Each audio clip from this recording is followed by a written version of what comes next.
Hello and welcome to Ditching Hourly. I'm Jonathan Stark. It's not uncommon for a student to come to me for advice about some sort of relationship-based dilemma they're facing. It'd be stuff like, I agreed to hire my good-for-nothing brother-in-law and now he's destroying my business. Or, after working together for years, my biggest client is considering a cheaper firm and wants us to cut our price in half. Or, my business partner wants to pivot the business in a direction that I think is unethical and I can't talk him out of it.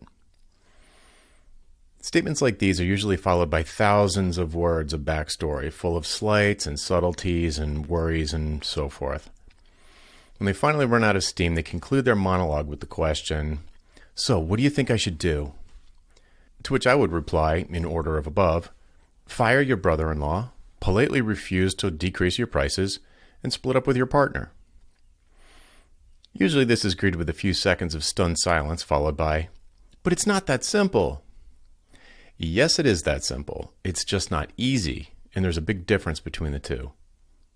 When a problem is complex, a reasonable approach is to do research.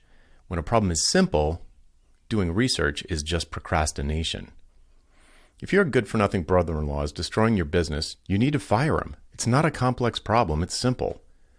The additional backstory, like how mad your sister might be, or what the brother-in-law might do in retaliation, or that your parents might disown you, none of that changes the fact that you have to fire him if you want to save the business. If your sister gets really mad at you or whatever, that's a different problem to be dealt with separately. Now, you might think I'm splitting hairs about the difference between simple and easy, and it is true that these two words are very similar and can be used synonymously sometimes.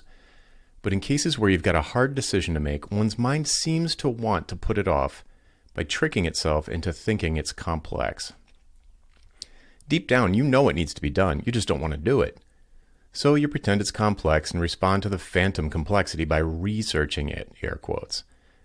Asking for outside opinions, waiting yet another day to see if things change, back-channeling with parties who are familiar with the matter but not in a position to actually influence anything, and so on. It's just stalling, which makes the problem worse. Once you recognize that what needs to be done is simple, albeit hard, your next steps become a lot more clear. That's it for this week. I'm Jonathan Stark, and I hope you join me again next time for Ditching Hourly. Bye. Hey, Jonathan here again. Do you have questions about how to improve your business? Things like value pricing your work instead of billing for your time, or positioning yourself as the go-to person in your space, or maybe productizing your services so you never have to have another awkward sales call or spend hours writing another custom proposal. Book a one-on-one coaching call with me and get answers to these questions and others in the time it takes you to get ready for work in the morning. Best of all, you're covered by my 100% satisfaction guarantee.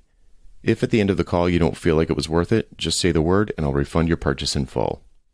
To book your one-on-one coaching call, go to jonathanstark.com/call, C-A-L-L. That URL again is jonathanstark.com/call.